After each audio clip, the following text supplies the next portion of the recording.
La première chose, c'est la définition même du mot neutre. Qu'est-ce que signifie être neutre? Ça signifie refuser de prendre position entre deux choix. C'est ça être neutre. Or, en politique, il s'agit de quel choix? L'Église doit être neutre entre quoi et quoi? Voilà la question de fond. Si l'Église intervient en politique, c'est parce que la politique est un domaine qui poursuit un idéal éthique. La politique poursuit un idéal éthique. Et l'idéal éthique, c'est quoi? C'est le relèvement de la personne humaine, la dignité de l'être humain. Un choix politique, une décision politique qui participe au relèvement de l'être humain est un choix éthiquement positif. Si une décision politique rabaisse l'être humain, diminue sa dignité, sa respectabilité comme image et ressemblance des dieux, cette décision politique est condamnable du point de vue moral. Or, demander à l'Église de rester neutre, c'est quoi? Ce serait rester neutre entre le relèvement de l'être humain et son abaissement. Or, du point de vue éthique, refuser de choisir dans ces cas-là, c'est choisir quand même.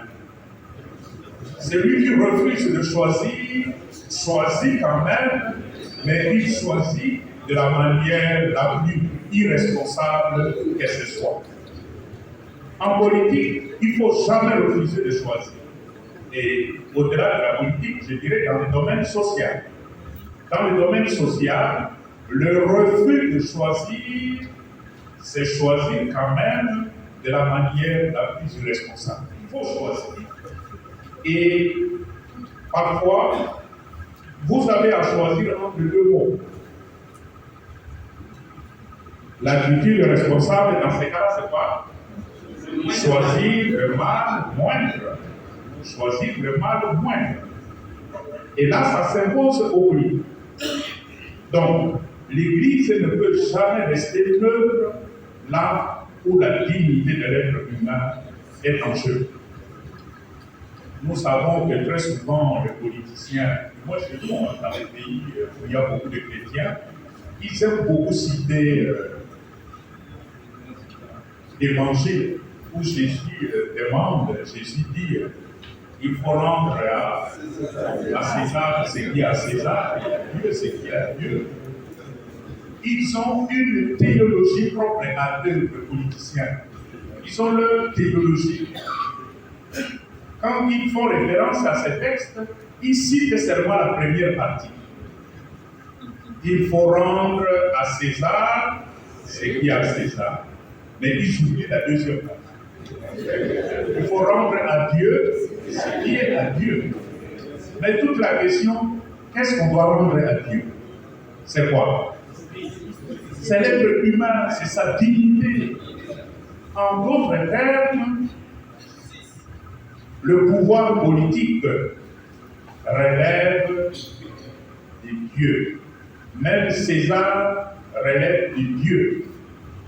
De telle sorte que rendre à César ce qui est à César, ça signifie respecter l'autorité de l'État.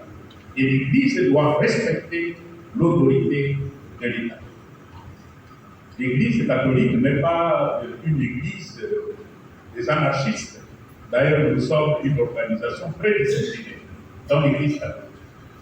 Et je vois en termes de paiement de taxes à l'État, mais nous sommes très souvent de modèles. Nous sommes très souvent de modèles. Nous sommes de vrais citoyens de notre pays. Nous respectons les lois de notre pays. C'est ça, rendre à César ce qui est à César.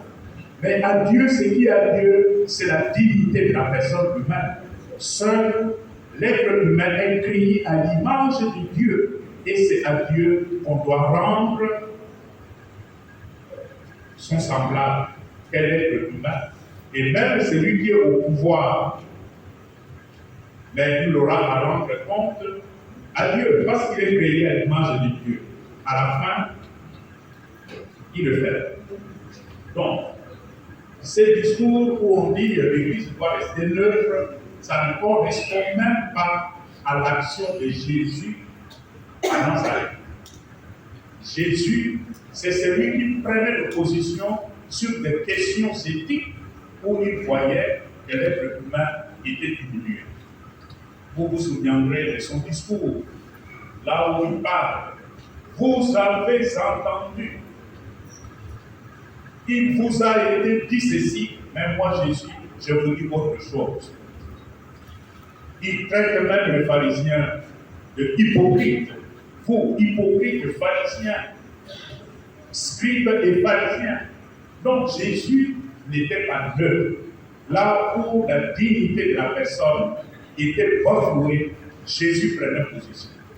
Et puis l'Église qui ne prend pas position sur des questions qui relèvent de la dignité de l'être humain, ce n'est pas l'Église de Jésus. Ceci dit, les opinions politiques, c'est autre chose. L'Église ne se prononce pas sur les opinions politiques.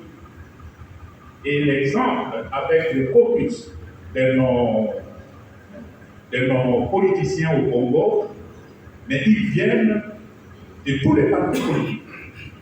De tous les partis. Et au Congo, nous savons combien de partis politiques? Combien de? Plus de 800 partis politiques. C'est un pays fertile.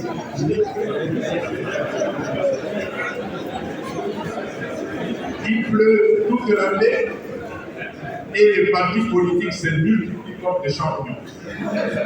Et plus il y a de partis politiques, il n'y a rien qui marche. Ça, c'est le problème du Congo. Un peu comme les églises. Nous avons beaucoup d'églises au Congo.